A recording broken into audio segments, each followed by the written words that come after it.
Ladies and gentlemen, let's get into the video. Let's talk about the Xbox Play Anywhere program, shall we? This fiasco has been going on for a couple of days, and yes, I feel fiasco is the correct word for this whole situation.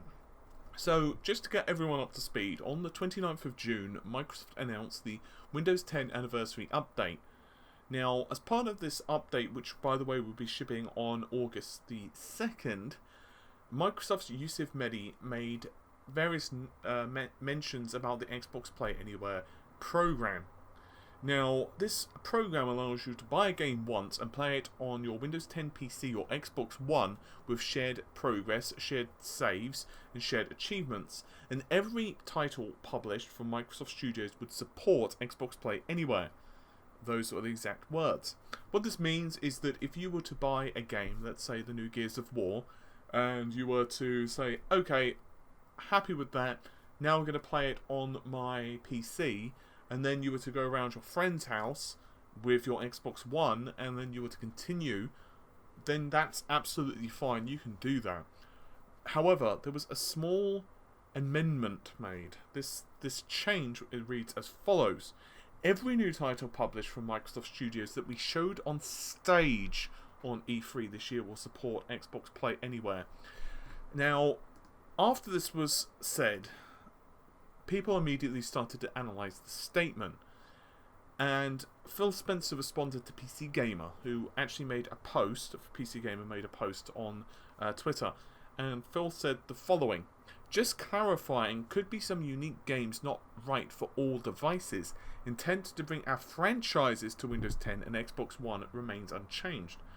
Now, the key word right there is unique games and our franchises. Because what that might mean, for example, is Halo 6 doesn't come to Windows 10, but Halo Wars is still a franchise on that platform. And it's quite an interesting situation, because you could also take that to be, let's say that there's a flight simulator, Microsoft Flight Simulator, let's say they released one, and then they said, yeah, this doesn't really work on the Xbox, there's not enough buttons on the controller, it doesn't really, it just doesn't feel right. Or let's say on the Xbox One they decided to release like a Kinect trivia game or whatever, and they thought, yeah, this doesn't work on the PC, there's not going to be enough people who own a PC who would even if they did get Kinect working absolutely flawlessly, and they hooked up to Windows 10 and all of that stuff, they were like, it's just not something that people are going to be interested in. Let's not release that. So you could definitely take it as that, or you could take it to be more insidious. And the problem is, people already started to mouthwater. They had visions of Halo 6 coming to the PC. They had visions of every single game released on the Xbox coming to the PC as well. Now, that was actually a good thing for both PC, and it was a good thing. I feel that at the very worst, it's a highlight that Microsoft PR has not been ideal. And this basically stems from the original announcement of the Xbox. I believe that the idea of games coming to the PC and the Xbox is actually really good for both platforms, whether you're a PC gamer or an Xbox gamer, or whether you own both. Essentially means that there's going to be more copies sold of a game, theoretically, because, well, you've got a larger install base for that game. Which obviously means Microsoft are going to make more money. It's also going to mean that there are going to be more titles and possibly more bought exclusives coming out for the system.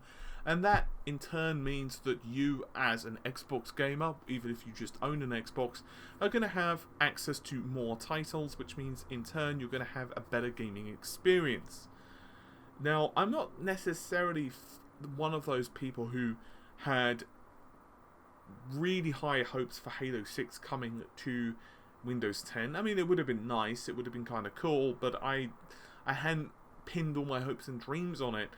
But I definitely feel that Microsoft as a company need to get these things better ironed out before they make these types of announcements, and I feel that they should be clearer.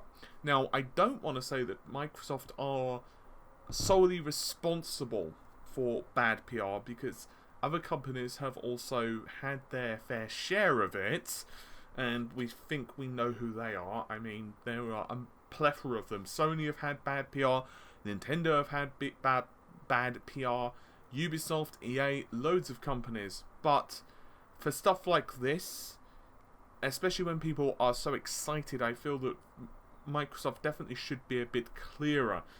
Now, honestly, we're just going to have to bide our time, because obviously Microsoft not going to tell us what games necessarily they have in, let's say, scheduled for 2018 and what they're going to release in 2018. So all we can really go with is the titles that they've already formally announced, whatever they would be, and then make the judgments based upon that. So once again, if they do have a flight simulator game intending to release in 2018, or they have whatever other game, then I guess we can just wait and see. But the fact that they do say franchises is rather an interesting development. Anyway, hopefully you've enjoyed the video. I'll see you soon. Take care. Bye for now.